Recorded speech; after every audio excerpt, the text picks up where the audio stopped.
Welcome to Elevating Consciousness, the podcast that helps you discover deeper levels of truth, meaning, and wholeness.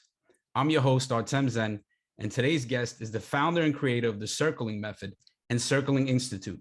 He's been facilitating transformation for individuals, groups, and corporations internationally for over 20 years. He holds a Bachelor in Fine Arts from San Francisco Art Institute and is the co-founder of the Arte Center for Excellence and the Bay Area Men's Circle. He plays many roles, including artist, philosopher, bodyworker, poet, and visionary. Guy Sengstock, welcome to the show. Thank you. I need to update that. I think it's been 25 years now. Yeah, I was hoping that all that information was accurate when I was putting it together. Yeah, totally. I'd love to set a little bit of context before we begin. And so I ran across Circling last July, and it was exactly what I was missing from my life. I found Circling to be transformational and indispensable practice that I want to introduce to as many people as I can. And when I did some research on how Circling came to be, I ran across your name. So I figured who'd better to have a conversation about Circling with than the guy who created it. No pun intended. Yeah. So I'd love it if you could just provide us with a little bit of your background and how you came to discover Circling. Yeah, totally. Well, actually, but before we do that, I just would love to hear a little bit about like what was it that struck you about Circling? What was your experience? See, this is how you know you're a professional circler. You just flipped it right back on me. It'll come back around, don't worry. Yeah. So for a while, I've been feeling like it's really difficult to have meaningful, deep conversations with people. I really don't like small talk. I call it sugar-coated, superficial small talk. Like we all know what it is, and it happens a lot, and you can't always maneuver around it. But even with a lot of my friends that I knew for a long time, I would find it that the conversation would just stay at a level where I'm like, why isn't it like, why can't I connect with this person on a deeper level if I know them for 10 years? So when I actually did this, I went to this modern day monastery called Monastic Academy. And that's where I did the Circling retreat. And I wanted to just go meditate. But it so happened that they had this Circling thing going on. And when I read about it, I was like, okay, this sounds like right up my alley. And, once I did it, I was just hooked. I was just like, wow. It just felt like this practice is what I needed to develop the skills to be able to initiate those conversations with some of my friends. And since I started doing the practice, I've already had very breakthrough conversations with several of my friends, and I owe it. I feel like I owe it to Circling. Wow. What would you say is the thing that made the difference with those conversations with your friends?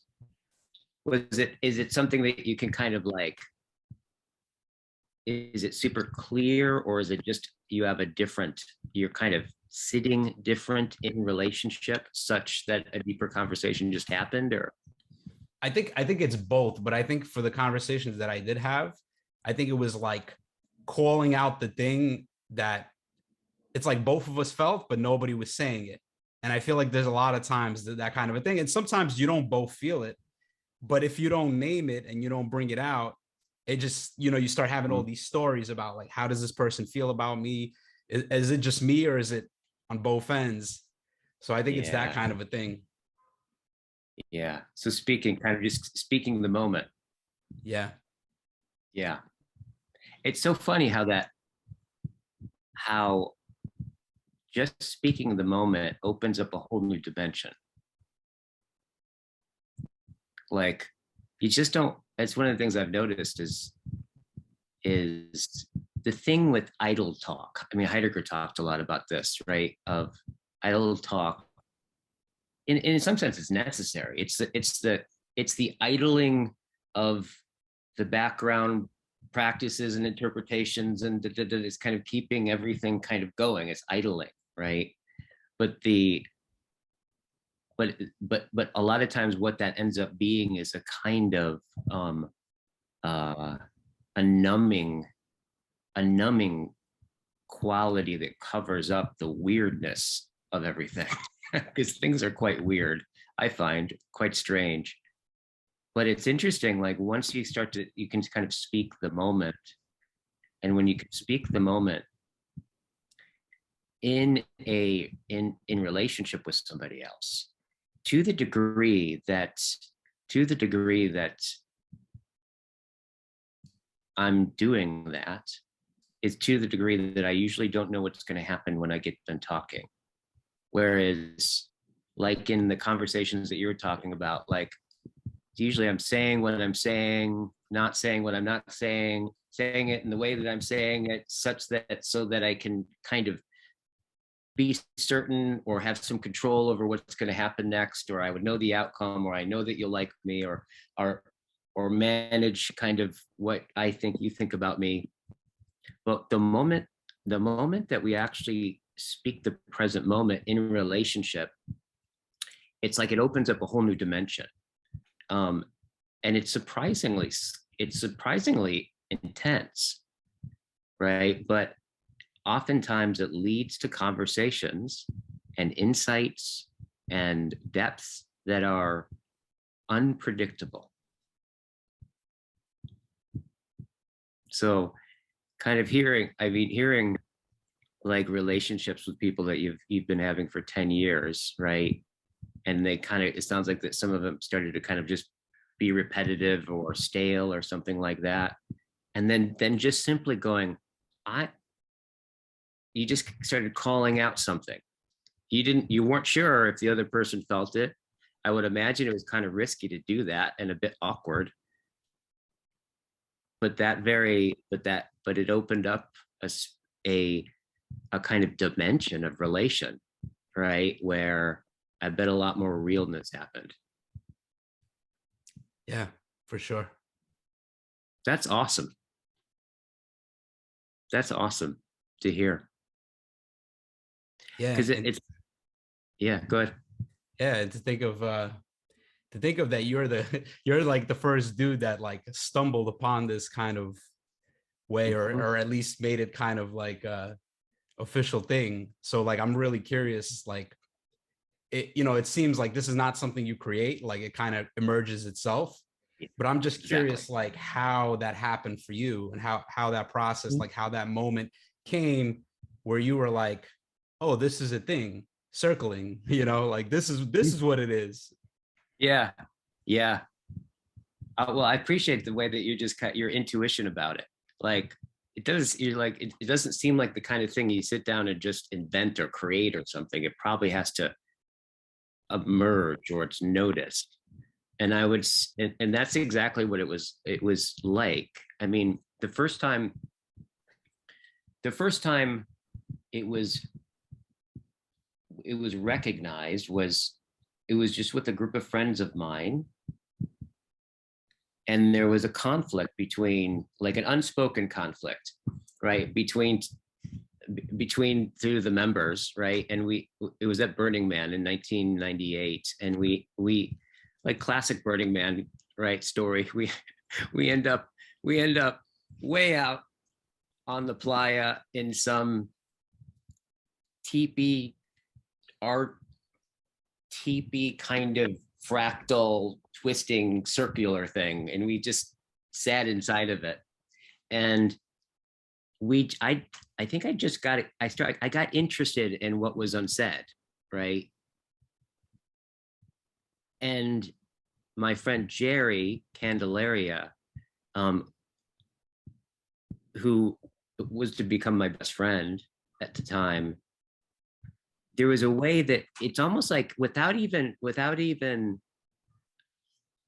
like conversing about it, it was kind of like him and I in particular really caught on to what was happening, and in some sense started to facilitate it, right? And it immediately, the conversation left the level that the conversation, that the conflict was at, and it really opened up to what was going on that was a lot more real for the people. And then it kind of deepened in this way where not only what was most real and hidden in that conversation started to be revealed and seen, but then what even had that happen started to be revealed and seen into like this kind of quality where it felt like whatever it was that made that human being kind of like shined forth, and everybody was in some sense saw it, was touched by it, and then started to speak it back to that person. And it just spontaneously went from one person to the next person to the next person to the next person. It was just like you couldn't have like orchestrated something like that, you know. And then afterwards, it's like 12 hours later, I think, time flew, and Jerry and I were walking away from that, and Jerry stops, and Jerry's like, and he points back to where we were, and I was like, yeah, and I pointed back to where we were, and we didn't have a word for it, but it was really clear something distinct was happened there that we didn't have a word for. And it was like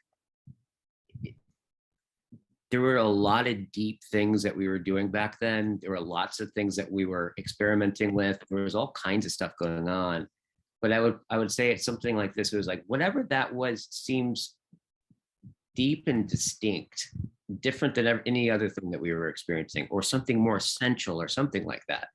And so we just spontaneously put our hands out and shook hands on it and committed to it. And we had no idea what that meant. And then we spent the next, I'd say, probably few months doing things and then catching it again and then passing it and going, I think that was it, right? I think that was it. And the kind of, in some sense, going, you know, having these experiences to where as we passed it and noticed it, we started to kind of, in some sense, zoom in on it. And, you know, what that looked like was all kinds of stuff, like all kinds of messes, like Jesus, especially Jerry. Jerry was just, you know, I mean, him and I both come from really kind of, you know, somewhat abusive backgrounds, and like, you know, alcoholic parents and incredible people, but like lots of addiction, violence, you know, all of that kind of stuff. So we were, you know, traumatized kids, you know, in some sense. And so but we both had big hearts, and we both, and what this was seemed to call our hearts out in a very, very deep way.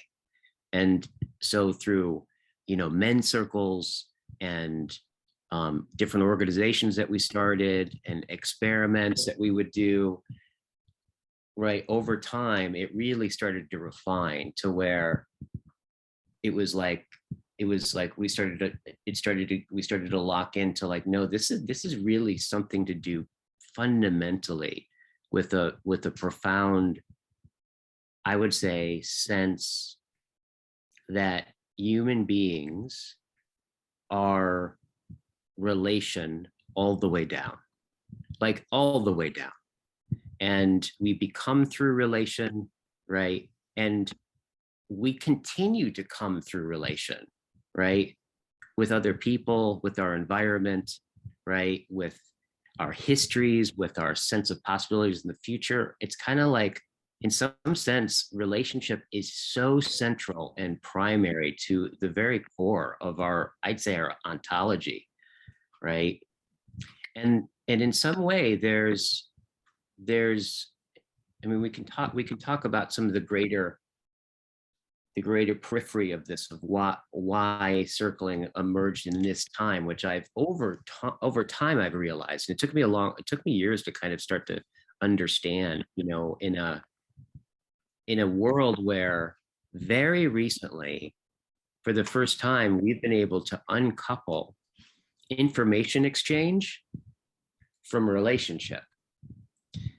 Like before the answering machine, right? If you had to just basically exchange information, you had to relate, right? At least you had to talk on the phone at that basic level. So life itself had so much necessary interaction, and this weird coordinated awkward thing called conversation was necessitated through the act of living. And I think it started with the answering machine and then the internet and all the multiple ways. Now all you need really is an internet connection, right? And an apartment, and you can become famous and rich and without ever even having to ever have a conversation, right? It's a strange time. And so I think circling emerged, right, and showed itself in this particular time because in some sense, this is how I think it spread through the world, right? Because it really took off. And I would say that it took off out of no particular personalities. I mean, so, you know, there was lots of people involved in articulating it and developing it and all that kind of stuff, right? But I've come to really understand that I think what's going on is people are starting to recognize, right, that when you eliminate the necessity of relationship, right, we get really weird. We get kind of autistic and isolated and lonely and don't quite have a word for it and don't even notice that we are lonely in some way. But that very loneliness kind of doesn't really move us towards other people, but it makes us not want to be more with other people. It's this strange thing, right? In the internet, there's something really strange going on with all of this. And circling happens to be like a yoga or a meditation of the basic fundamental I thou unit of relating. It makes it a yoga. And so you could think about circling as being something like, if we're going to get together and we're going to come into the asanas of intimacy, and all the stretches and the adjustments and the communication and the listening practices and all the and put some constraints around it, just like you do in a yoga practice or a meditation practice. And we're going to just continually deepen in those asanas and then find out what happens. And I think what I heard you say demonstrates is one of the things that really happens is that you start to have conversations that can be really enlightening. Like they go beyond just the personal you and I and the unspoken between you and I, but they can really open up to being able to see something like what an I even maybe is, right? Like these deep revelations about being, right? And existence. And it can go really, really deep and in a relational way. So I continue to be struck by and amazed by what we stumbled upon that night. Yeah, that's such a beautiful story, and there was so much you shared there that there's several things I wanted to comment on. It was a Buckminster Fuller quote that was popping up, and he said that relationships are everything, and everything is relationship. And you know, this whole idea that we're relationships all the way down, like that's just something I've been sitting with and trying to like perceive the interconnectivity of everything and of humans. And you know, it's profound. The other thing that was kind of emerging for me, it's funny, like how it came how circling was kind of discovered. It kind of reminds me of how Albert Hoffman discovered LSD. Like it was just like this random thing, and then it was just like this profound Yeah. insight. And Yeah. and you know, and Yeah. it's funny because the way I actually, you know, I say that circling is, to me, it's kind of similar to psychedelics.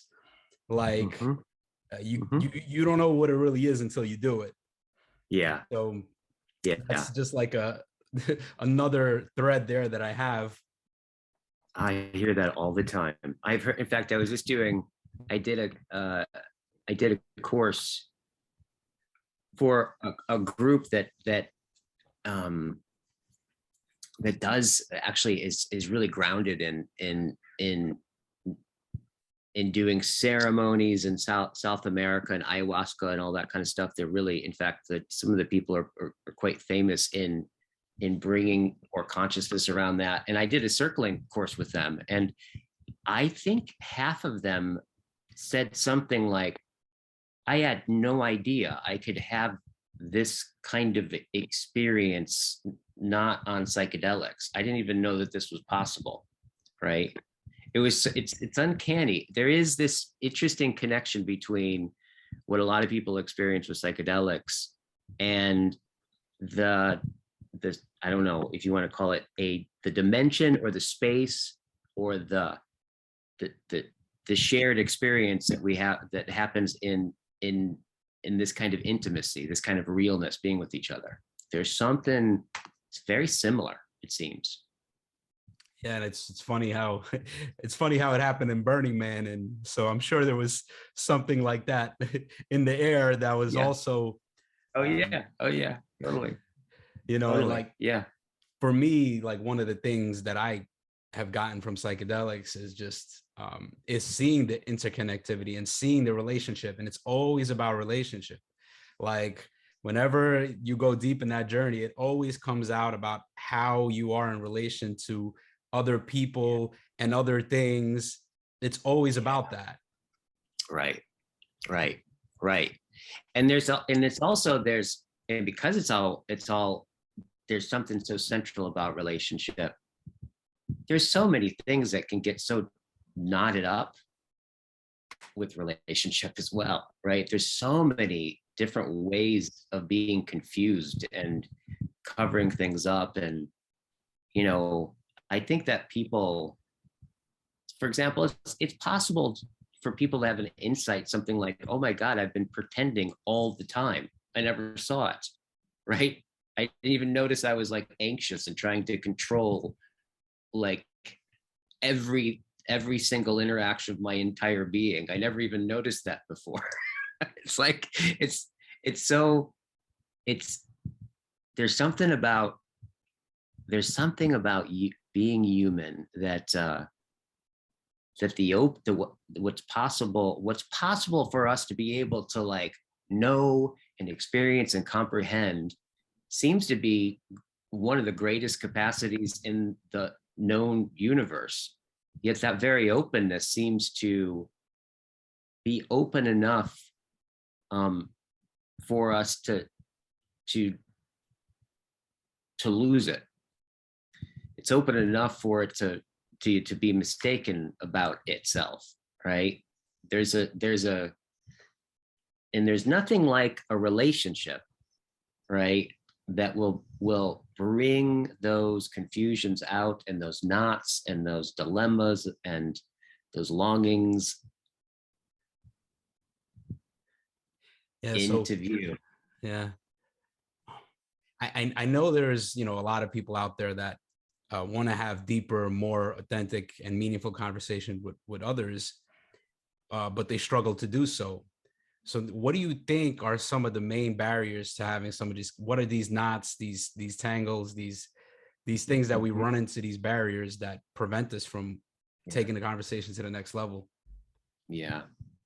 Well, I think one of the things is I'll put it like this. It's like the structure of almost all conversations that happen are triangular in structure, meaning there's me, there's you, and then there's the thing that we're talking about, right? And you could just tune into any conversation, and most likely there's going to be two people talking about something at multiple levels. And so one of the things that we do in circling is we kind of say, let's make the about what's happening right now in the moment, right? And it's surprisingly hard to do that, even when you put all of your effort into it, because a lot of it has to do with a way of communicating, right? So one of it is if you talk about what's happening in the moment, really what there is to talk about is your experience. And so in circling, you could say we articulate it.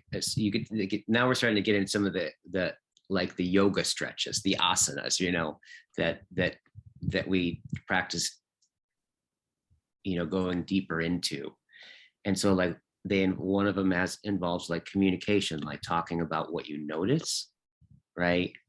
What you imagine about what you notice, like you kind of like notice the meaning that you're making about the fact that you just put your eyes up there. It's like I've noticed like your eyes, you'll say something like, I noticed you looked away from me when I said this, and I imagined I offended you, and now I'm feeling scared and self-conscious that I'm saying the wrong thing and that you'll never like me again, or whatever it is, right? And so there's one of the things that we practice is going deep and articulating the language of experience, right? But here's the important part, is in relationship with somebody else, right? Because one of the things that I think is the least talked about, right, or presenced, yet most constituting elements of our lives is how we are impacted and impact people, right? And so when you can start to share with people in a relational way, in a way that's like invites relationship, right, or invites closeness, the way that you impact me, people, if it's positive or negative, right? If the intent of the communication is to come into relationship, right? People are surprisingly moved and deeply affected by that. Like, and it invites the other person to do the same, because there's a way that, like, if you really think about it, I mean, I have a 6-month-old. So it's my second go around being a dad, and I have an 18-year-old boy, and then Teague, who's actually I think he's 7 months now. And I'm having so many experiences of watching him.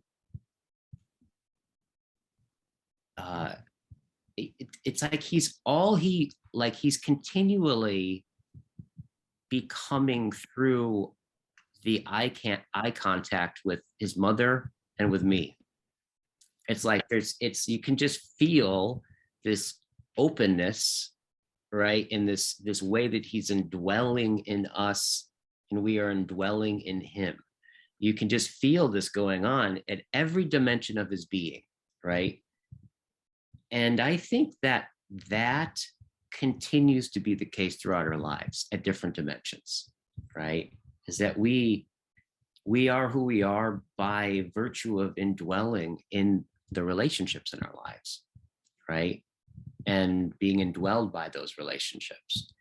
So when you really bring language and consciousness to the way that people impact you, right? As in a sense, as a gift, if you will, that invites a lot of closeness and intimacy. And it sounds like something that you experienced. Was it with your friends that led to these deeper conversations? It sounds like that you did something similar. It sounds like you called something that felt present to you between each other. You named it. Yeah, that's exactly what it was. And it's interesting because those things are, there's the discomfort of doing that. And through circling, what I realized is like, that's what you need to lean into. You got to lean into that edge, because that's what takes it to the next level. And I think a lot of times, like, I would want to go to take it there, to take the conversation in that direction, but I'm not leaning into the edge, and the other person is not leaning into it. And we're just staying in this space where things are comfortable, and I'm reflecting the identity, of who you think you are, and you're reflecting the identity of who I think I am. And it just stays the same way for 10 years. And we get in this rut, and then the relationship kind of just, it's dead, but nobody's burying it, and you don't realize it's we're just dead. There's no aliveness. Yeah. I think a lot of people who are listening to this can relate to that. I think that characterizes a lot of people's relationships with their family. Yeah, that's interesting. Like, I feel like, right, I want to have more meaningful conversations, and sometimes I don't know how to have them, especially like with my parents, because there's a lot of material around there, and I get, and I'm going through a lot of it now with them, where I kind of lean into these things, and I don't do it skillfully sometimes, and I'm not aware of what I'm feeling, and I just get triggered. But I constantly keep coming back and making the effort to try to lean into that edge, because I feel like I want to have the deeper conversations with my parents, and the deeper relationship. I don't want to just in my head, oh, that's just the way they are, and like they'll never understand or whatever, and like fragment. Yeah. I'm curious about, I feel touched by what I'm perceiving as your desire for that with them. Like there's something that feels like, is there a sense, I get the sense that you sense something's really at stake in being closer with them. Yeah, I mean, I don't think it's just with them, but they're obviously my parents. So, but I just kind of feel that with everybody. I always feel like, I don't know if it's like a personality thing, or like I like kind of intensity. I just like going deep, and I think a lot of that really emerged even more when I did psychedelics. It was just something about that just like kind of opened the floodgates, and just made me more sensitive to the depth of reality, and just the way I would say is it kind of expanded my depth, like it showed me heaven and hell. So it's like seeing that, and then there's kind of a desire for that to be honored. So for somebody to see that depth within me, and I want to see that depth within other people, and I see like their struggles. They could be struggles. It could be too much of like keeping the conversation about, like you said, the object, instead of being about, feelings. Yeah. And I think that's also like, that's something that I've struggled with. I struggled with emotions and feelings my whole life, like understanding them, and understanding how to function with them, and creating that kind of emotional intelligence. And I think that's also, a lot of the older generations also struggle with that. So coming into these kind of conversations, it's like, I want to know how you feel. Like, I want to know what's really going on with you. Yeah. And like, that's how I feel with my parents. Like, I really want to know what's going, like, how do you feel about, whatever it is, whatever the dynamic is, or whatever the difficulties or the struggles. Like, I want all of that. I don't just want the like, oh, this is the safe, or this is the positive, or this is the happy, and just that. Like, give me all of the depth.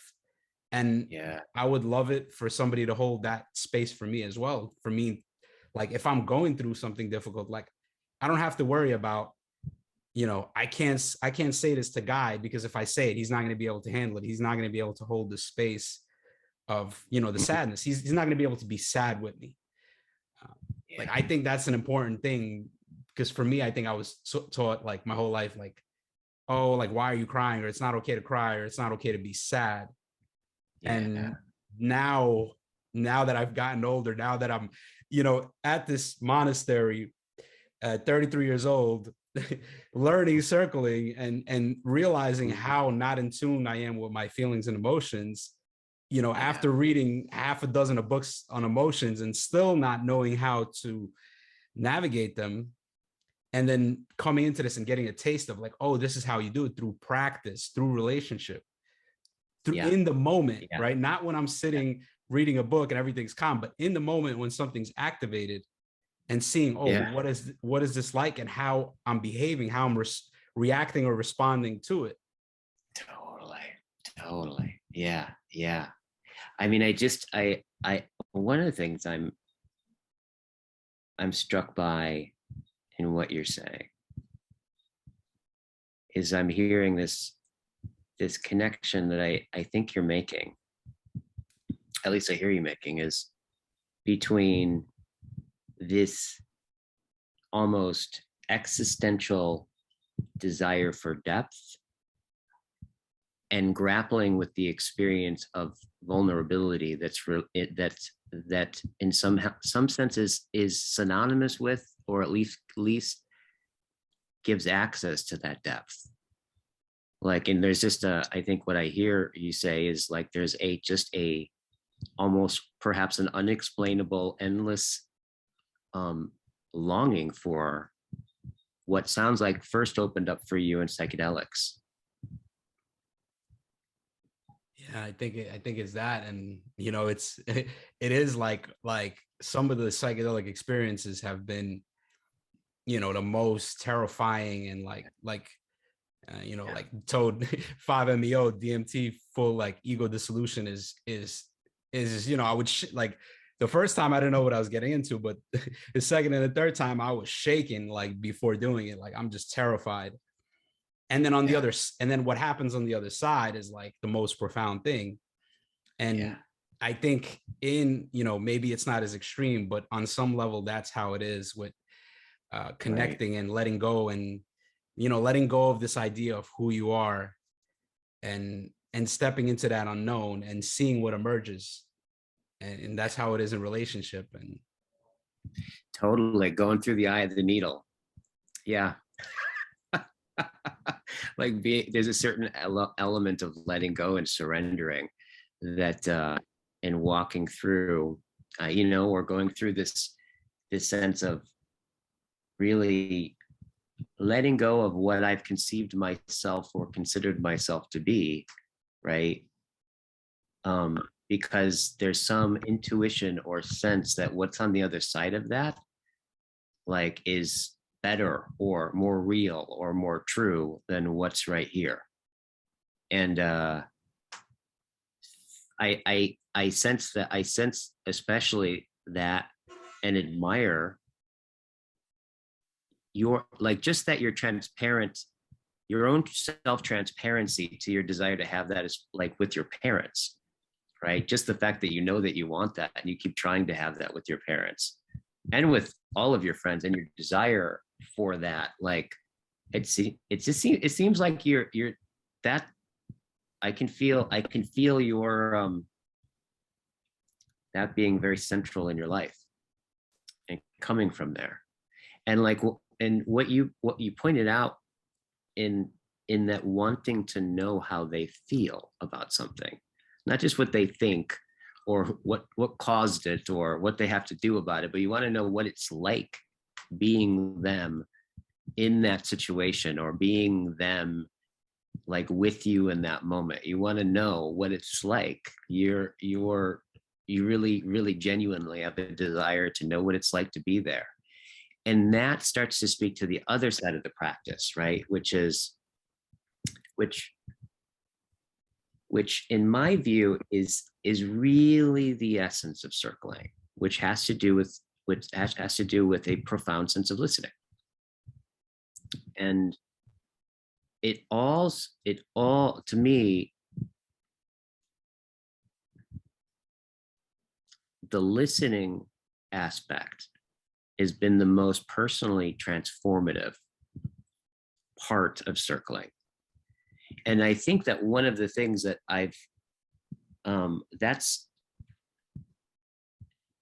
some of my concerns about circling that I've seen around is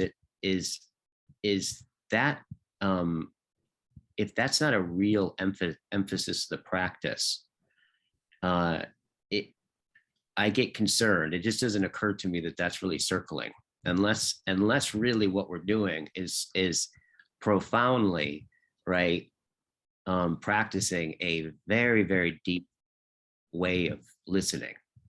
And if you think about that, really, if you kind of think about what listening is, listening is really quite a profound thing. And what I mean by that is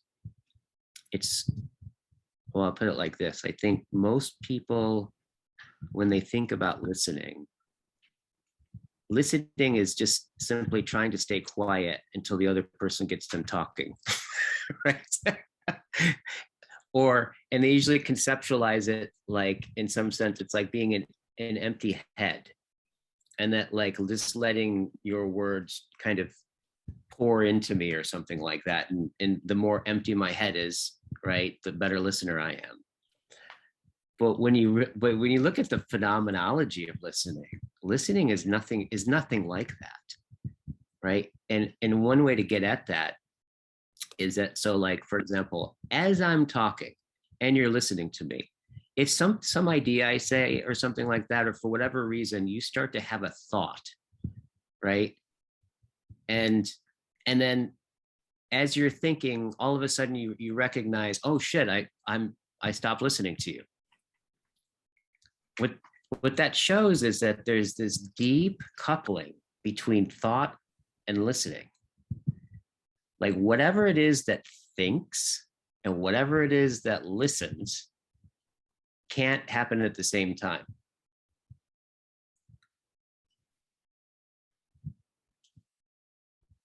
I'm just watching a deep breath happen over there. What did you just inhale? Yeah, I'm just soaking that in, and what's coming to me is, the relationship, like how circling is so much, it has to do with looking at our identity and how our thinking is so related to identity. And and you were mentioning before, like how we don't notice whatever you want to call it. There's something we don't notice because it's so easy to miss, because the thought is so much louder, but what underlies that is so much more subtle. Yeah, totally. And so in some sense, in a way, you could say to listen to you, and in some ways to give you, in some sense, it's to give you my mind, right? And by abiding to what you say, or what my listening really affords deeply, what you say is to give you my mind and allow you to think me, or to think my mind in some sense.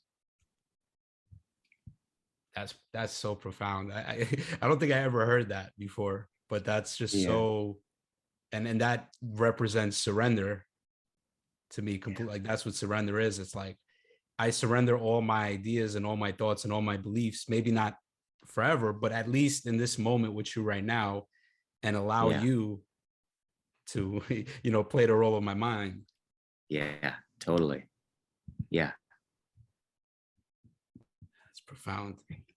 Yeah. And it's that profundity that you just touched into. That to me is like where circling starts, right?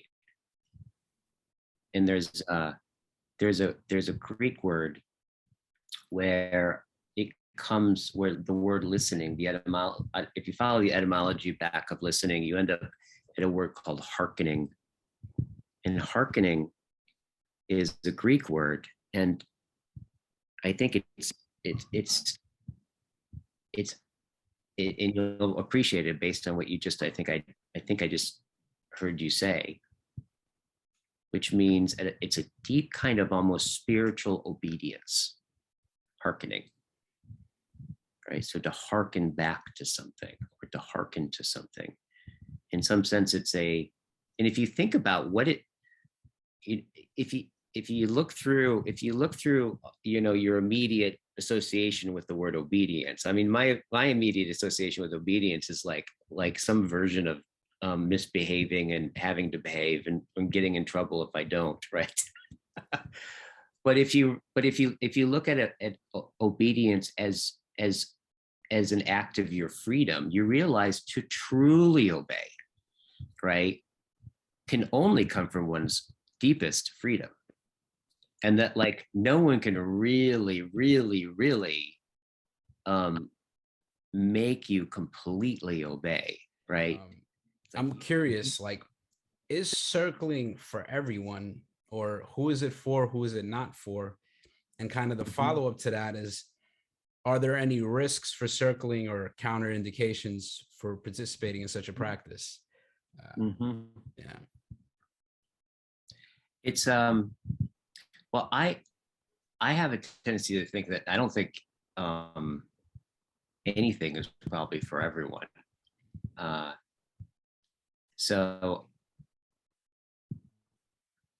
yeah, I have a tendency to be pretty modest about that. Like, I think I would say people really have got to jump into it and check it out for themselves, right? But I think it's, I think I would imagine if there's like, if people are struggling with mental illness, right, and different kinds of conditions, there's a certain kind of connection to reality, right, that circling, I think, requires you to be able to have, right? And so and in some sense, you can go to some pretty deep places. But one of the things about it is that it's in terms of, like, with the Circling Institute, which is the company where I do courses and develop work with, like, our big emphasis, right, is really on the experience of listening, right, of really getting someone's world, as well as, like, being honest about what it's like being with you. But this kind of grounding in a certain kind of shared humanity that comes first and is established first, right? That if that's there, right, then, like, we can say really difficult things to each other. And if it's grounded in a shared sense of, like, an awareness that you're, like, I can really speak to and hear in you and listen from and share from the deepest sense of your humanity and my own, right?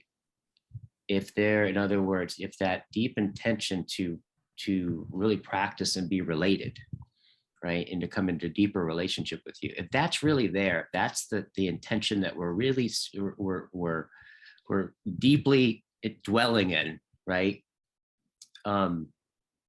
Then it's kind of like there's a certain kind of safety, and safety is paradoxical, right? Because, right, the more safety, the more sense of emotional safety I have with you, right? What that really means is it affords me to take bigger and bigger risks.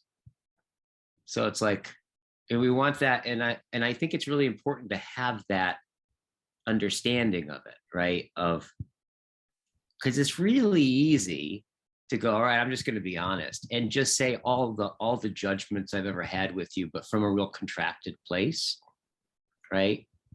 I think it's much more difficult and much more of a practice to kind of stop, take a deep breath, like, and really kind of share the impact, like, of my experience with you versus what my judgments are of you. And so, like, with the Circling Institute, we kind of basically really set a container of 3 agreements, right? Which I think it really affords the practice to take place, right? And the first one has to do with essentially confidentiality, and the spirit of it is to honor each other's dignity, right? And so whatever it is that we hear the other person say about themselves, we don't share it with anybody else outside of it, right? We can talk about our experience, we can talk about everything, but like we don't want to like reveal the personal details of what you say about yourself, right? The second agreement has to do with consciously communicating with the intention to relate versus the intention to control, right? So it's like, so that's where all of the things about communication of like of putting things in terms of owning your own experience, right? Your own feelings, your own interpretations, your own judgments, right? All of those kinds of things, really locating them where they start, which is over here. But from the sense, so even that, you know, I can have all my language be really, really correct, but if my intention is to control versus to relate, it's the intent that really matters, right? So it's like, that's why the agreement is really coming from the intention to relate, right?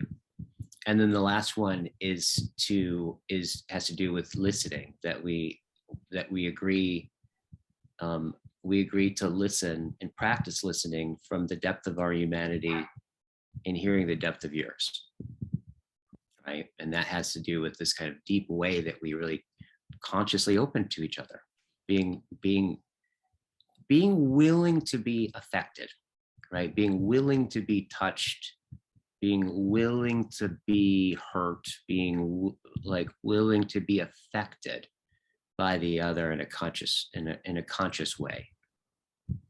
And that affords a certain kind of vulnerability and an honesty that can start to take place, and a self-discovery about the other person and about yourself, and a deeper sense of who we are can be revealed in and through that, right?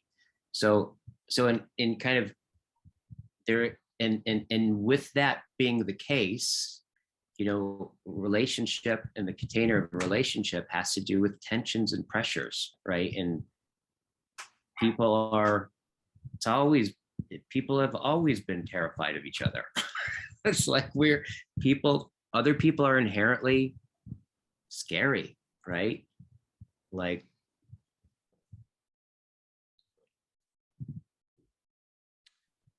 yeah, like what comes up right now is the word conflict.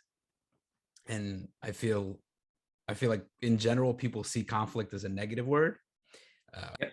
For me, it's not. For me, it's like the way I see conflict is like a bicep curl, you know, and it's like a tension, and through that tension, you grow stronger, and something new emerges. Totally. But I'm just wondering how you see conflict, or how you understand conflict, or how conflict emerges in circling. Yeah. Well, I think the main thing is that it's kind of like, I think about it in terms of dissonance. Like there's part of relationship that's about synergy, and then there's a part of relationship that's about dissonance. I mean, that's the case everywhere. Like, even you imagine, like in terms of evolution, if conditions were perfect, there still would just be one little cells, right, going around, right? It wasn't until imperfections came in and tensions that, you know, evolution started to form. And I think that is just the way relationship is. So I would say, like, the way I look at conflict is we refer to it as dissonance, right? And so, like, dissonance, I can talk about, like, dissonance between, like, dissonance I may imagine I'm seeing in you, like between different parts of you, like dissonance between, like, what I'm experiencing in myself and what is dissonant from what you're saying, right? And there's all these ways that we can just name the dissonance that we're experiencing, and then be open up to discover what it is. That's the main part, is to open to conflict, right?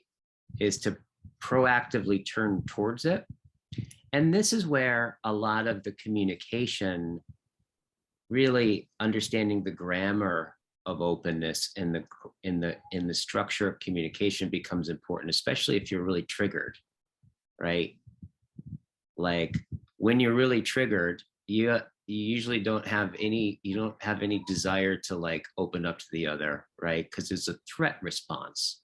So like the opening up to novelty is not something that's going to be something that you feel like doing at the time. It's something you really have to gather in your own intentions.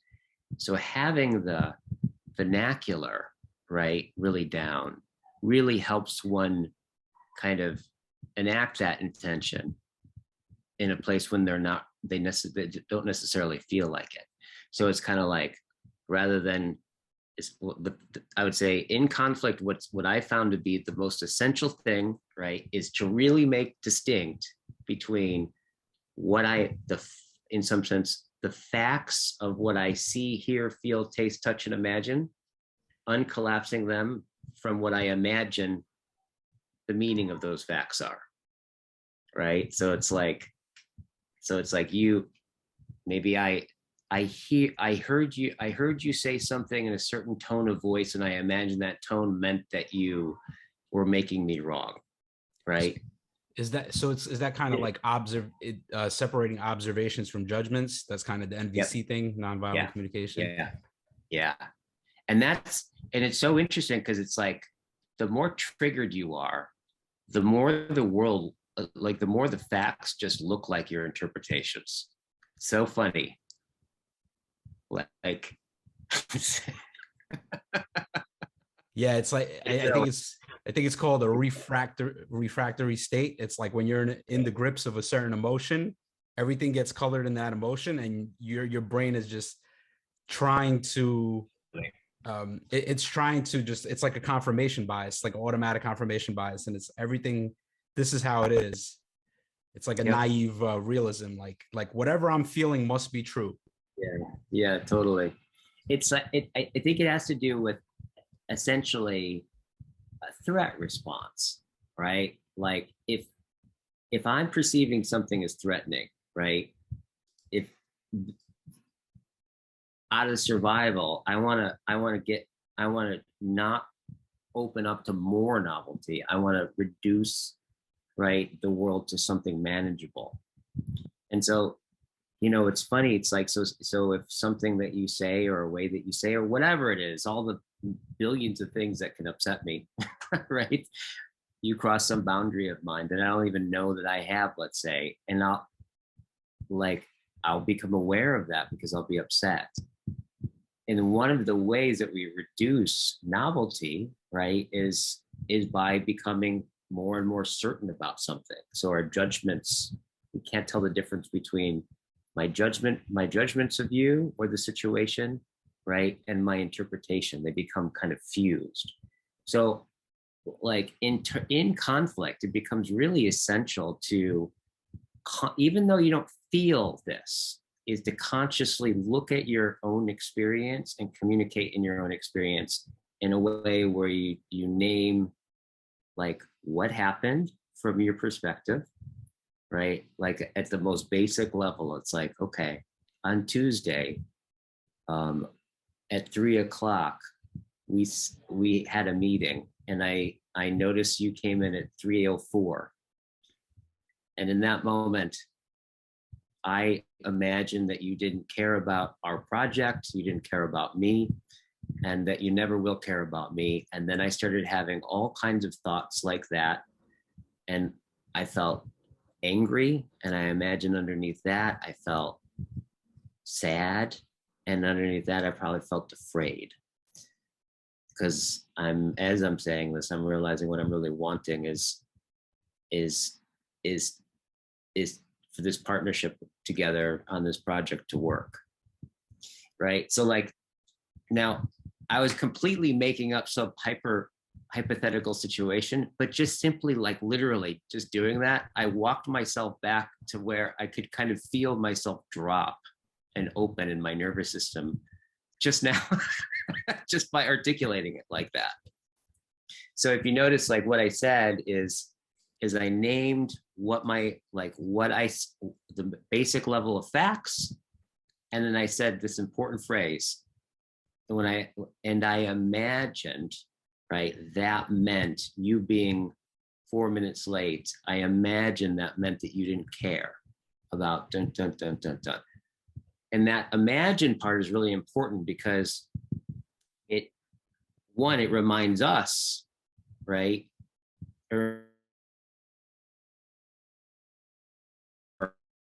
how we feel and how things occur to us, right, as anybody does. And so, and then and then naming your emotions, right, in relationship to the meaning of that, right? That you can feel like all of that is about owning your own experience. But what's interesting is that, like, for the other person, you open up to the other person. Like, the other person gets to see that, oh, like, even though you're not blaming me, right? You're not blaming me, I'm impacting you,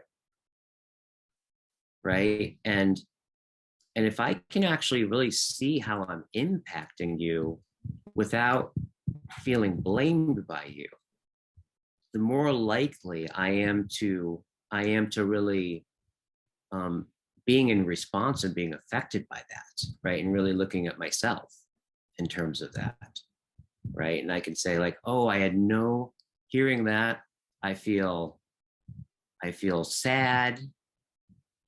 I feel sad because I can see how much you care about what I mean to you.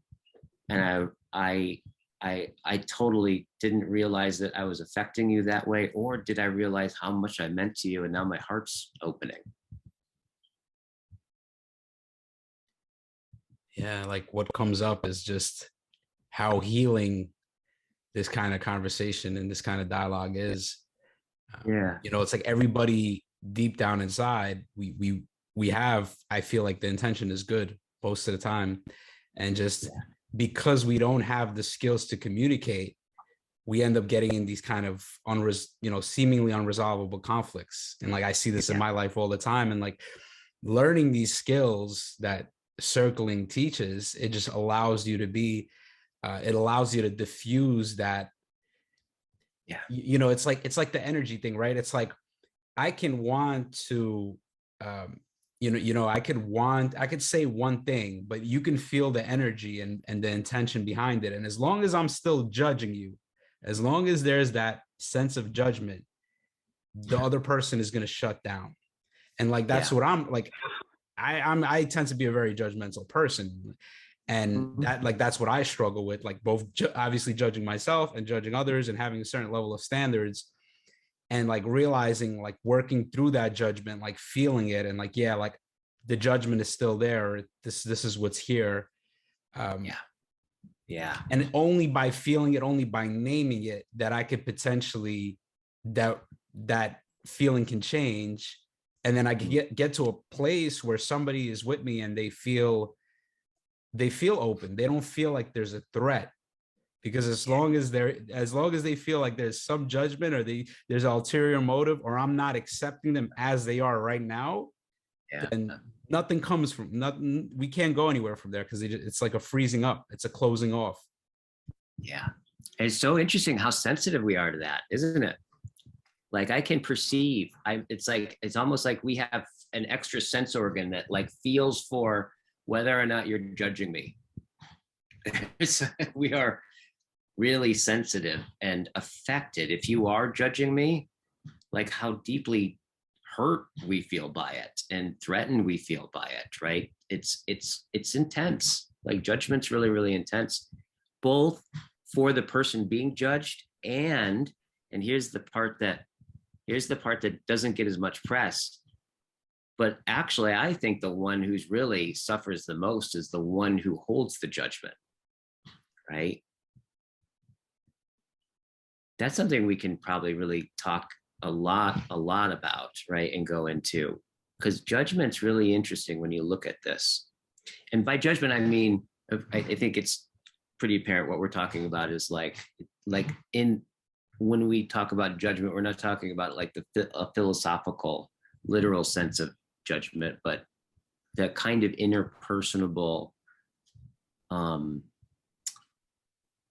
as Buber would call it, itting somebody, making somebody a thing, right? And it's simply, usually judgment has a structure, right? It's a combination of some sense of discernment with a implication or a hook of identity, right? So it's usually some sense of something I'm discerning about you or about the situation or about somebody. But then there's an inference of, therefore, that makes you some nominalization, right? It's like, oh, like, yeah, you were late 4 minutes. Or I could say, you were late 4 minutes. Right? There's a sense that there's in our tone. I think that's the thing that we're sensitive to is this implication of identity. And usually that's what's in conflict and interpersonal fights.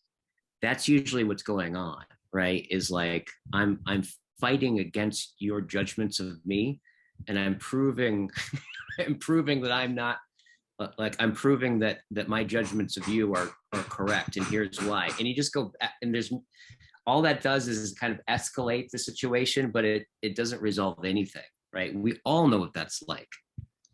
So when it comes to conflict, right, really kind of slowing everything down and really, at least as best you can, is separating what I saw, what I felt, what I sensed in the time and the place of that situation, like what I saw happen, what I imagined about that, right?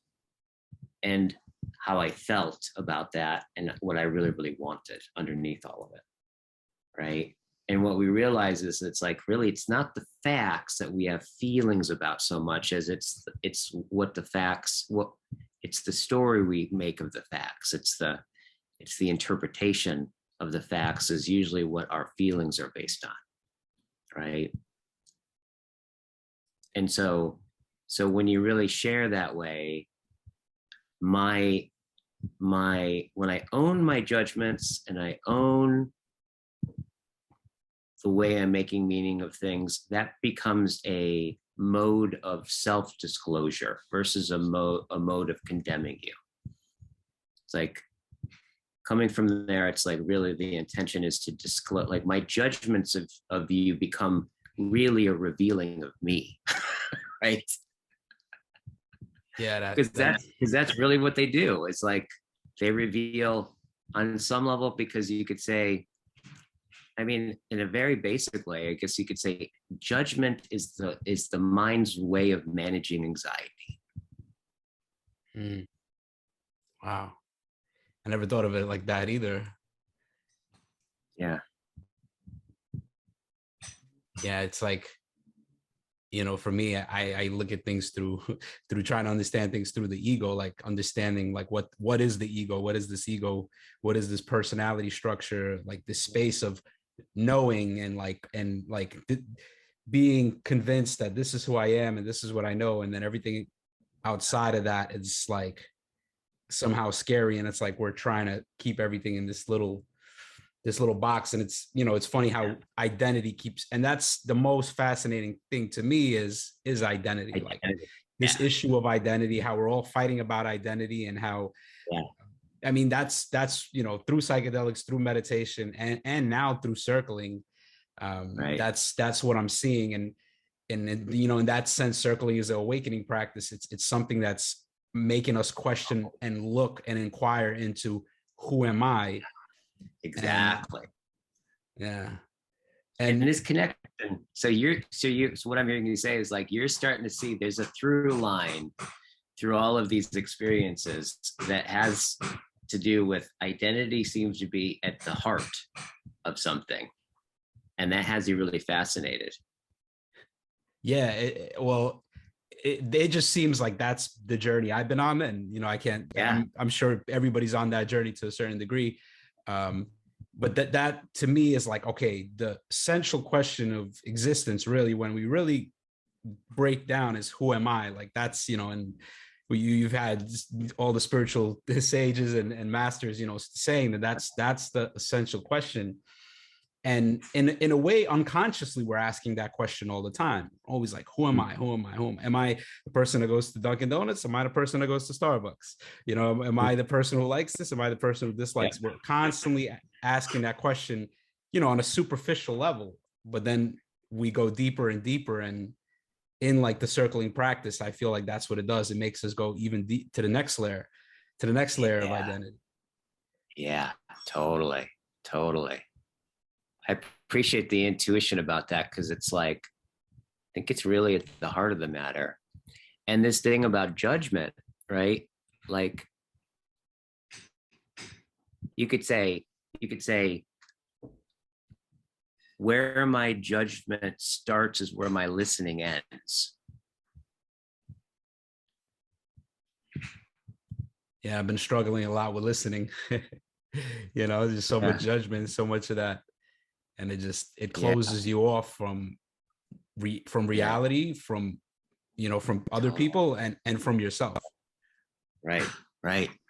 And it's that closure. And this is the thing, this is the kind of, I think, the tragedy about judgment, which is why it's really, I think, the only correct, well, I don't know, correct, but attuned response to somebody who's struggling being with judgments, like being judgmental, right, is compassion. Because it's if we say that, like, it's like, if somebody's struggling with being judgmental, what that really means that there's some way that the world showing up for them is deeply chaotic, unsurvivable, right?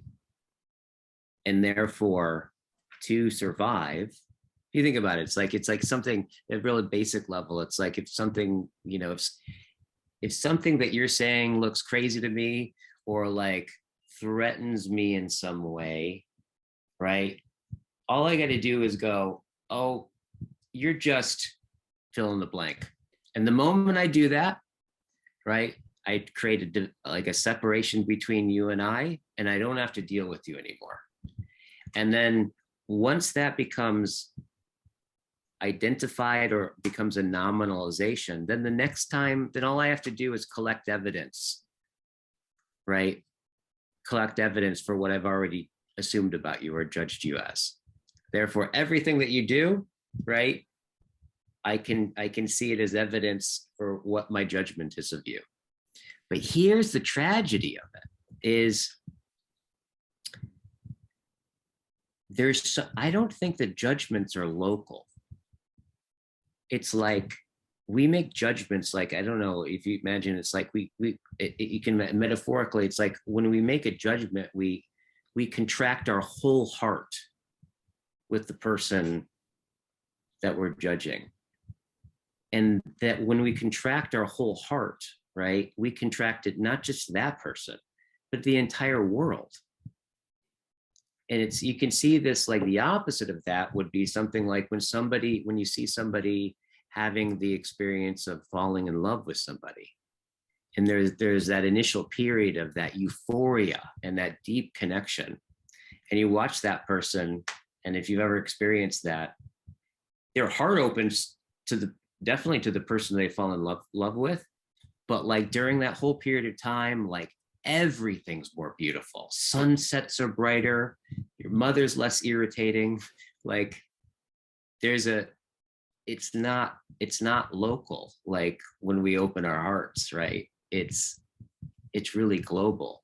So I think the same thing is the case with judgment. If my heart is closed and I'm judgmental towards one relationship in my life, like the sunset's going to be less bright, right? We really contract with our entire being, right? It's non-local.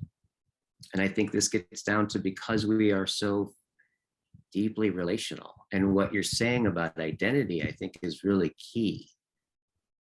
And because it's, if you think about it, like in terms of identification holds true for myself, it holds true for you, it holds true for the world, right? And other relationships. If my identification of myself is fixed, to the degree it's fixed, my identification of my perceptions of you will be fixed, and of the world will be fixed, right? It's that identification goes really, really, really, really deep. And Krasinski said that, I really like the way that Krasinski talked about identity. He considered identity the source of unsanity. Yeah, that's the issue of identity. That's what I feel like. That's the central issue. Yeah. It's like working through your narcissism, working through our narcissism. Yeah, totally. And like this is like one of the things about, you mentioned this, but this is one of the things about circling is, like this is what I realized, right? There was certain circles, and like when I first started, I'm like, oh, this is great, and you're on like this high, and then I would start doing it, and I'm like, why am I doing this? Like I would just get it, especially like these big flow circles. I started circling online on this platform, Circle Anywhere, and I would get into these circles, and sometimes you're just bored, or you're just annoyed, or you're just irritated, or you're not feeling the connection, or somebody's not, you don't feel like you're seen or something like that, or there's just so much going on and you can't keep up with it. And there's a lot of this, and then there's a lot of different personalities, right? And then there's people that you're like, oh, I kind of like this person, you feel attracted to them. And then there's people that you're kind of like, we don't really fit in.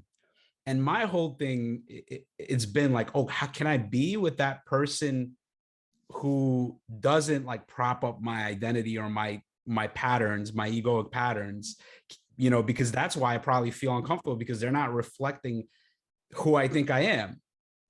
And like, can I just be with that? And that's like it's uncomfortable. It doesn't feel great, but there's something about that that's liberating, and it's allowing you to penetrate deeper and deeper layers of identity.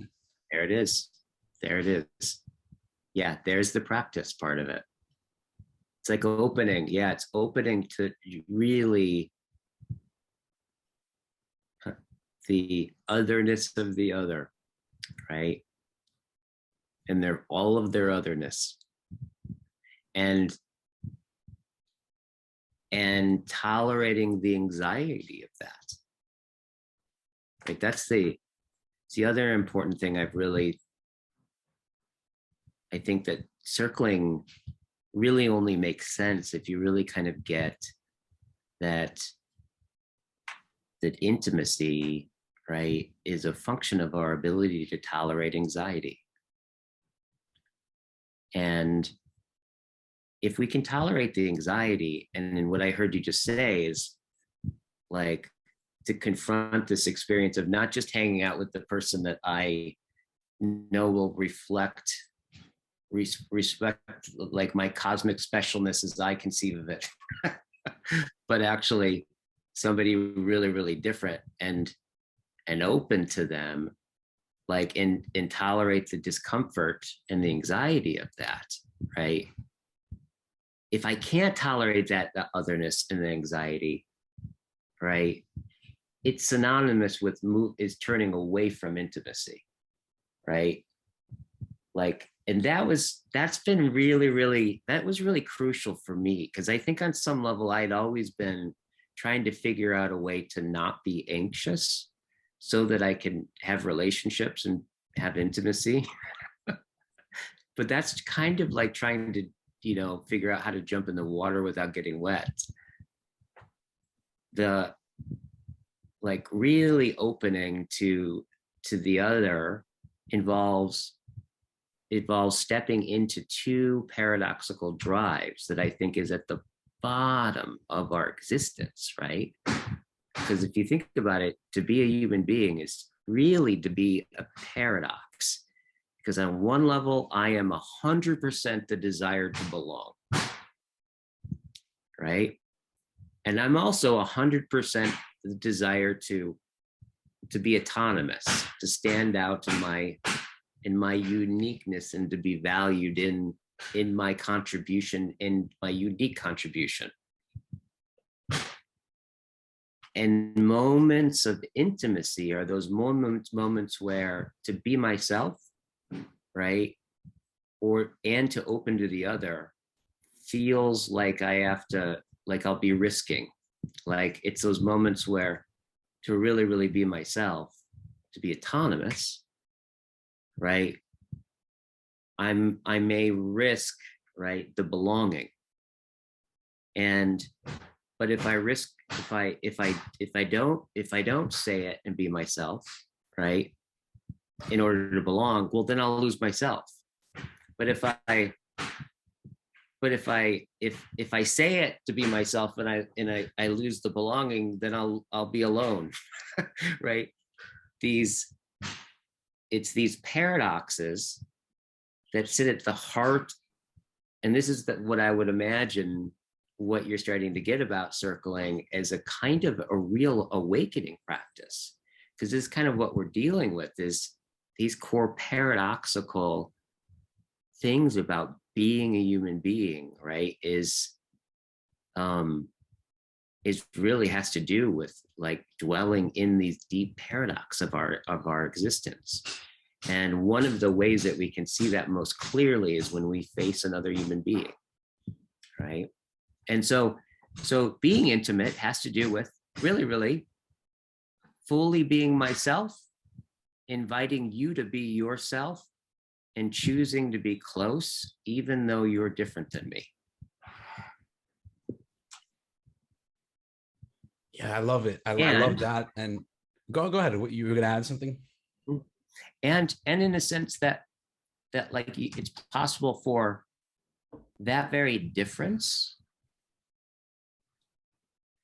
that the relationship opens a place that not only minimizes that difference, but highlights and reveals more of the truth of your uniqueness and my uniqueness through the way this mutual belonging together that we're experiencing, right? It's this place where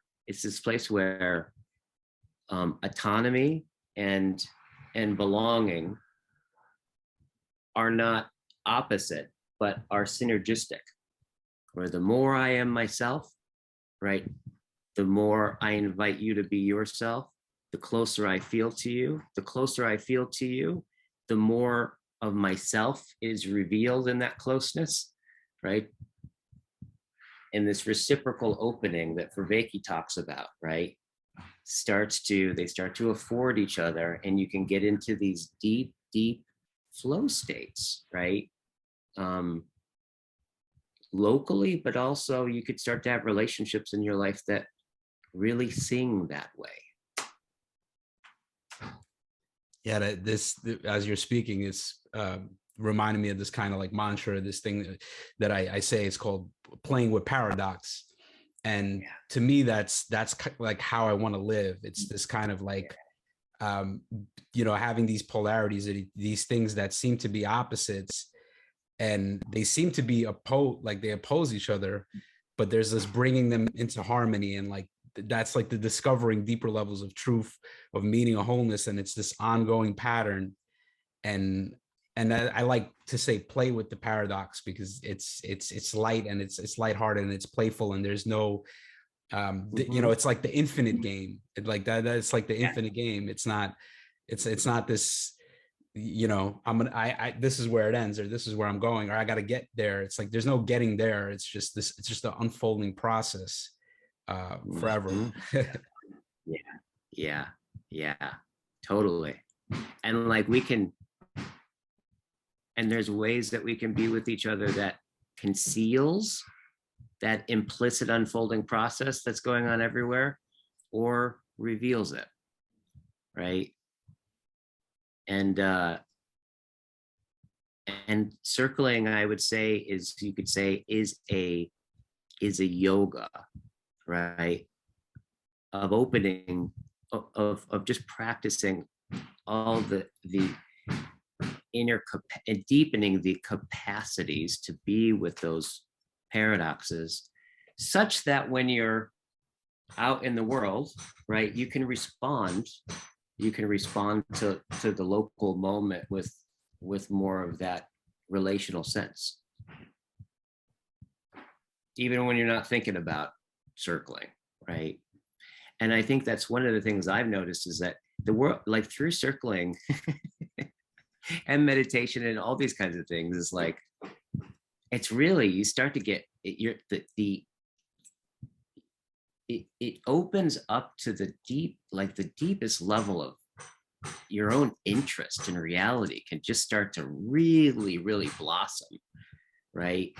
In bringing your attention to other people and to yourself into that moment. Like, your curiosity and your sense of wonderment can be so revealed and cultivated through this practice. And that goes everywhere. That really goes everywhere. Because that's one of the things, like, for example, with when we go into judgments, is the more judgment that we have, the more contracted our being becomes, right? The more the less novelty and things like paradox and wonder is afforded in our perceptions of the world. The more that we can open to otherness consciously, right, in a real vulnerable way, right? By vulnerable, I mean not exposed, but consciously, voluntarily turning towards something that's unusual or scary, right? And opening up to it. And doing that over and over and over and over and over and over again, right? What we're really doing is we're practicing opening up to the entire universe on some level, right? Our capacity in the sense organ that can, be that being that can conceive of its own existence, right? And with that conception, peer into the depth of ourselves and the depth of the universe. And we can support each other to do that more and more profoundly. And to me, really, that's what this is really about. On one level, it's about the relationship between you and I, right? And the relationships in my life. On another level, it's really what those relationships, what we can support each other in realizing through those relations. And that's where it goes beyond not just the horizontal, the reciprocal opening between you and I, right?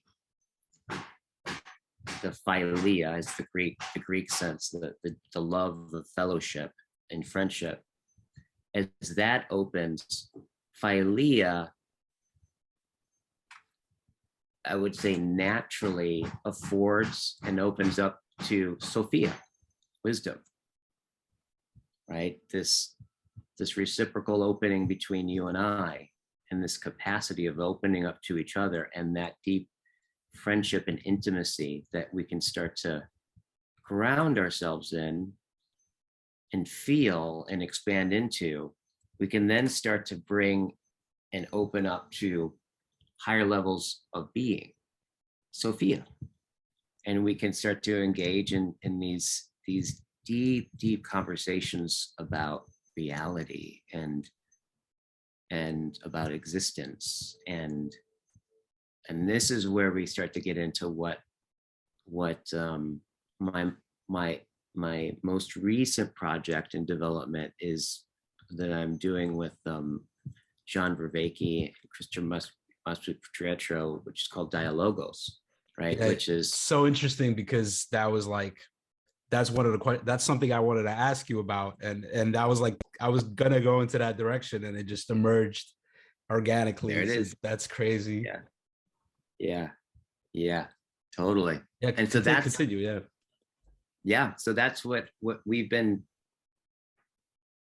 I mean, similar to the way circling emerged, right? And John and I started having these conversations, and Chris, and like with a bunch of people, Jordan Hall, and through those interactions, right? Like I think it was John who texted the word, like I think we just had a Dialogos. I was like, oh, dialogue, and then we started to have conversations about the phenomena of the conversations that was happening in that moment, right? And that, through the help of and participation with a lot of people, it started to have a life of its own. And this, which I would say Dialogos as a practice, right, is really about wedding essentially the horizontal dimension of the interpersonal relationship, philia, right, the love of friendship and fellowship, and uniting that with philosophical dialogue, right, Sophia.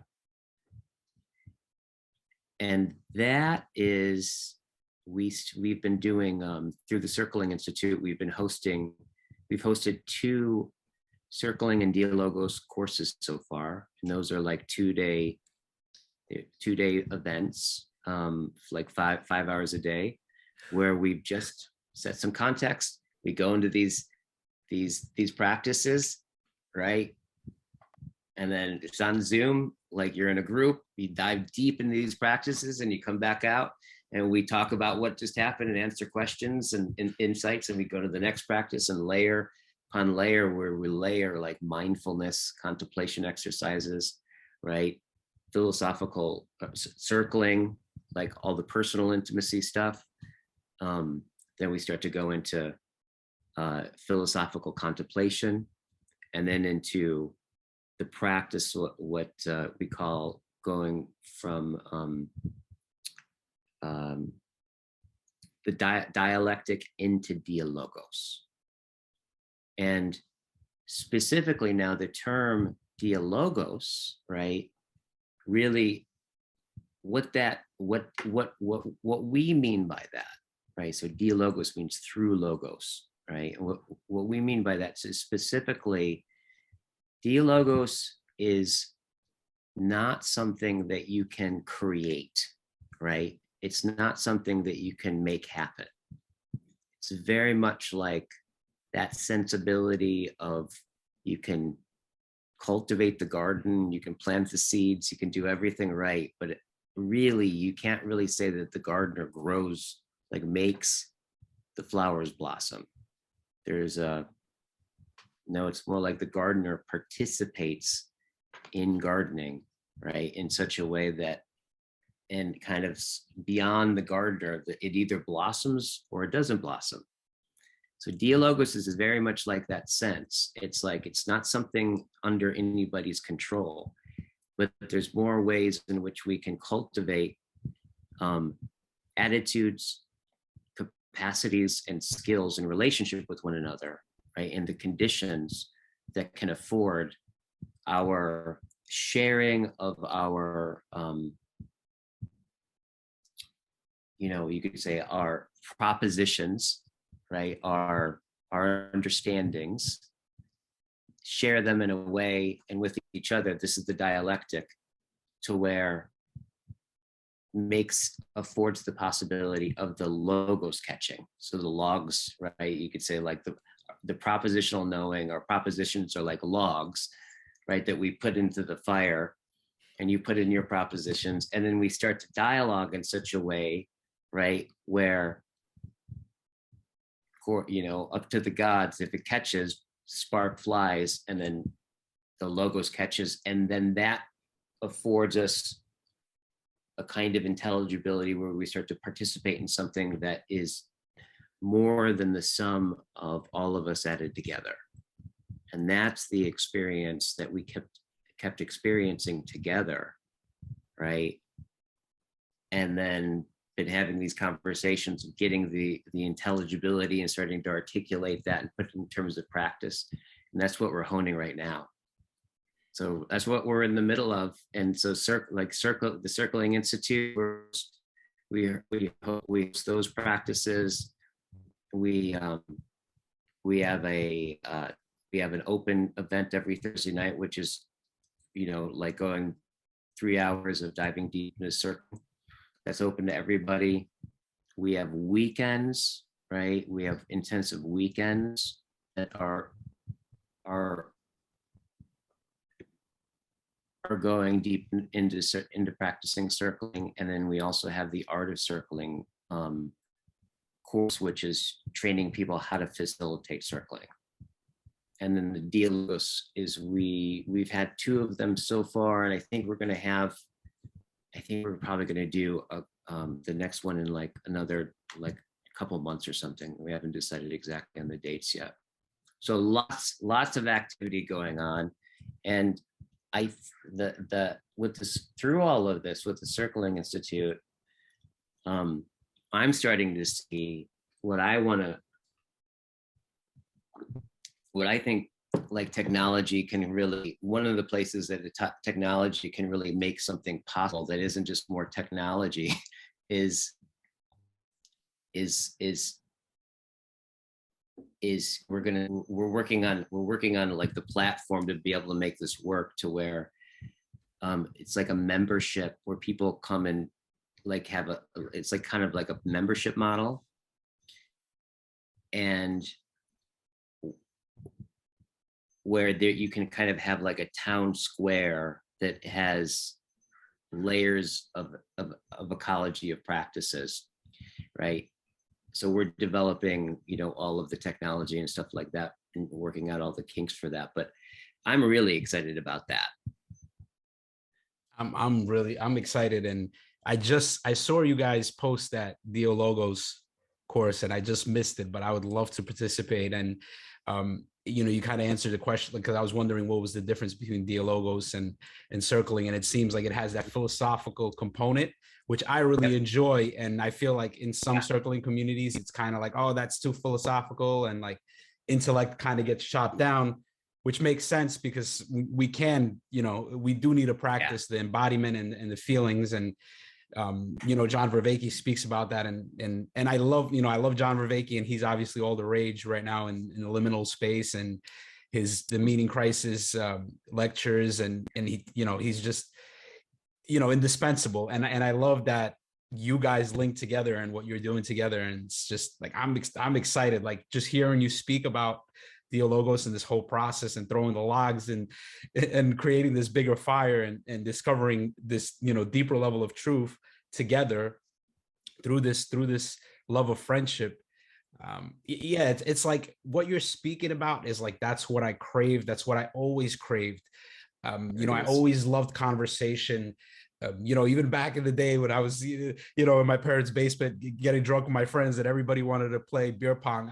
I don't want to play beer pong. I want to just talk. I want to keep talking. I want to have, I want to have some kind of conversation. And now it's like just realizing how deep and how far it can go, and what can come from this yoga of conversation, and this kind of mutual inquiry that we're doing together. It's just beautiful. And just, being with you guys, like, I feel like I can be more of myself. And I think you mentioned that. It's like, that's what this process is. It's the more I can be, my capacity to be with me is my capacity. I could only be with you as much as I can be with myself. And, you mentioned your childhood, and just going through trauma and childhood trauma. And my experience is when it's hard for me to connect with people, and this is what I came to realize, I'm like, there's some kind of trauma there. There's a closing off that's there. And so, there's a lot of people that went through crazy trauma and have a lot of unprocessed trauma, and they haven't figured out how to work through it. And that's what keeps them kind of closed off. And then we have somebody like you that went through that, went through childhood trauma. And anybody who's listening to this, or anybody who spends 5 minutes with you, can feel that there's been this radical transformation. There's this radical transformation. And maybe you could share some insights, what that journey's, like, this is kind of like my last question that I have for you, is like how you went from, being a traumatized child and probably being very closed off and not feeling safe and not knowing how to open and relate to somebody, to being the person that you are today, where you're able to heal other people through your conversation. You're able to transform other people just by, your presence. Yeah. I appreciate the way I heard that you feel impacted. I can feel your aliveness coming through you, and it's like, it's infectious. And also I'm just appreciating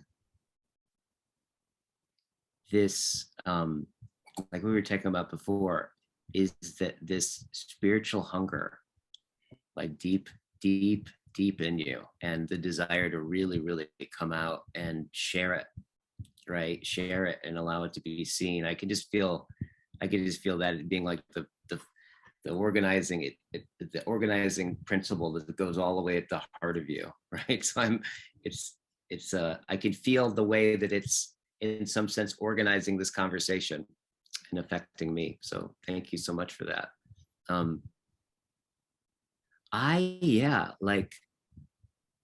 Like a lot of people, I really, my parents, in the 80s, my mom and dad got into coke. That's, I think, when coke was really, really big, and essentially they lost everything, right? Like the family business. My grandfather, who I was actually really close with, and who was a big influence on me, was like the one point of, I'd say, stability in my life, or emotional stability in my life. And of course, the way that instability manifested in school, like I dyslexia, I had all kinds of learning disabilities. I didn't start to really learn how to read until I was 11.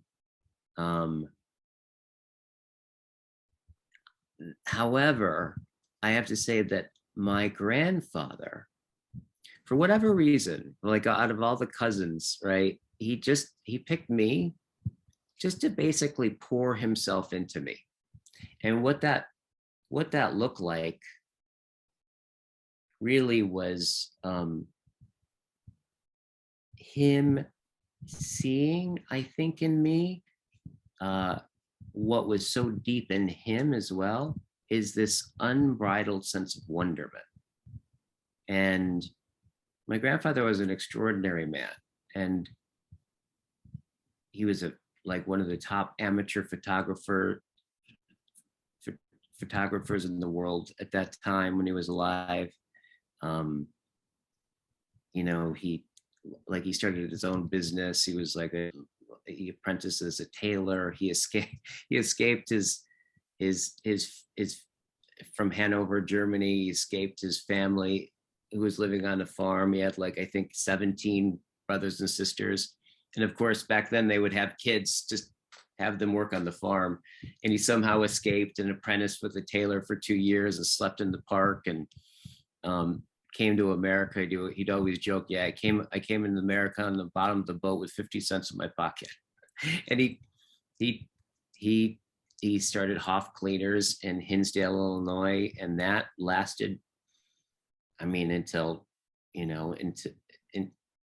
essentially, I think we lost it. And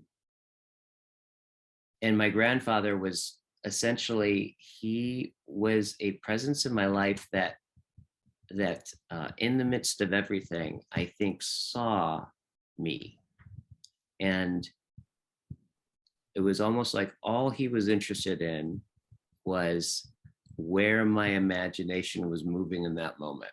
And he would just set up the conditions, and, like, didn't matter if, like, and it was interesting, it didn't matter if I got glue on the floor or made a mess or any of that kind of stuff. There was something he was just tuned into with me.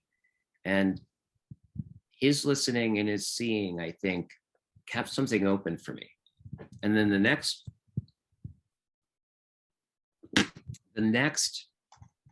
important piece of that was when my parents got sober, right? Was a very paradoxical experience for me.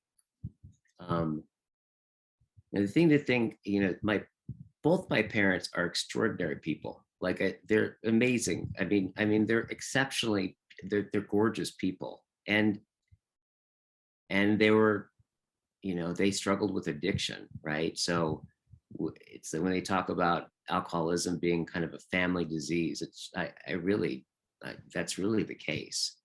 So like when they got sober, my parents couldn't stay sober in Chicago. So we moved from Chicago when I was 12 to a little town close to Sedona in Arizona called Cottonwood. And like basically moved into a trailer park. we was like went from, like upper middle class, when they made a lot of money during the business, to like basically living in a trailer park in Cottonwood, Arizona. And my parents got really involved in Alcoholics Anonymous. And now that was pivotal for me, because I started to be around people that were having a deeper conversation that I had ever experienced of anybody. Yet at the time, and I didn't understand this at the time, I had no way of really understanding this as it was happening. But moving away from Chicago meant moving away from my grandfather. And I remember at some point that really hit me, and I started to have these experiences of profound, like unending experiences of anxiety that would just overtake me, that I did not understand when I was 12. It was like basically the bottom block dropping out. And of course, my parents, being newly sober, you talk about in AA, it's one thing worse than an active alcoholic. it's a newly sober one, right? So they're in a tough place, and we're moving across country, and I just start to have these experiences of just profound kind of existential anxiety, where my heart would start to race. Like I started having all kinds of like wild thoughts about death. And then I developed a whole obsessive compulsive kind of repetitive thought, kind of OCD kind of thing. And it was almost like the ontological floor dropped out, and my mind woke up and started to try to create a cognitive raft. And I didn't understand any of that stuff, and I didn't really feel like I didn't know how to communicate that with anybody, and I just felt crazy. However, there was a point, I remember one day where I think my parents were having a meeting on our, like, it was either an actual meeting or like just a gathering with their new AA friends. And I walked out and I sat down and I tuned into the conversation. And it was like basically the first time I ever experienced anybody having a real conversation, basically. But what stood out for me was this sense of, I had a very distinct sense of that what they were doing was opening up a whole world. And that world, that bottom, like dropping out sensation, I just knew that something about that, what they were doing, somehow connected to helping me with this. And I just basically tuned into that conversation. I really haven't come out of that conversation ever since. And so I was really fortunate from a young age, like with my grandfather, with my parents getting sober, and then being around people like some pretty deep people, and from a young age really being developing friendships with some of these people who really saw me, who really I think heard me and listened to me profoundly, and that made a huge difference for me. And I think that when circling started in 1998, it's been through the practice that I've come to realize that how impactful all those people were, that I didn't even realize what was happening, right? And circling in some sense kind of consolidated that insight of the thing that's been most profound for me, right? Is being those deep relationships. And of course, you know, I remember I got into like holotropic breath work when I was 16. I got into all kinds of like Gestalt therapies, people that worked with Stanislav Grof, Mike Mentzner. I would leave. I remember it's like in when I was a junior in high school, I would leave. I'd leave school on my lunch period to go meet with my therapist, right? And like go scream my head off, right? Like in imagining my mother sitting there, whatever it was that we were doing, and then I come back to school to go to math class, right? And I've just been fortunate, and I've just really been fortunate in my life to be around really exceptional people, and that really afforded a glance and a way of seeing that I just continue to discover the depth of that, right? And it's like, and there's nothing, you know, speaking about circling in relationship, there's nothing like a relationship that will reveal your entire childhood, right? All of that stuff gets, all of the incomplete, unresolved tensions that live inside of you, right? If you keep your eyes open, right, in relationship and really stay conscious, relationship will, you know, can bring all of those things to the surface, right? And I've been fortunate with the relationships in my life and with my wife of like having those things that come up be openings versus like moments of contraction and endings. They've been the beginnings of things for both of us. Yeah. And I'm still learning. Yeah, it feels like it's all coming full circle and right back to relationships. And it seems like your healing process was having those relationships, in particular your grandfather. That was like the very core, and then just the other people you met and your parents healing and just being able to connect through relationship. And I guess it's like very telling of, you know, who Guy became and how your life unfolded, yeah, and where you're at now. So it's just a beautiful journey. And it's interesting because I feel like usually a story like this comes in the beginning of a interview, and I really love that it came towards the end. Yeah. And I just feel like it's a beautiful place for us to finish off. And you know, it's been an amazing conversation. Your curiosity is unmatched, and that, like you said, that wonder about you that your grandfather cultivated, like I feel it, I sense it. And yeah, like that just makes me alive. And I think that curiosity and that wonder, it makes other people come alive and you know, start to look deeper within themselves, you know, to look for deeper levels of truth, meaning, wholeness, healing, connection. If you could, yeah, I'd just love it if you could share where people, I think you mentioned Circling Institute, but just if you want to drop any handles where people can connect with you and reach out to you. Totally.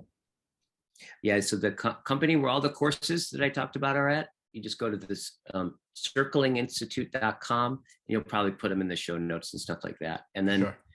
if you, I also, what else is there? I also do one-on-one work, and you could just email me, and that's just guysengstock@gmail, my name at Gmail. Got it. That's awesome. Guy, it's been a pleasure. And I just want to thank you for, elevating consciousness and helping us discover deeper levels of truth, meaning, and wholeness. Oh, thank you. Thank you, brother. All right.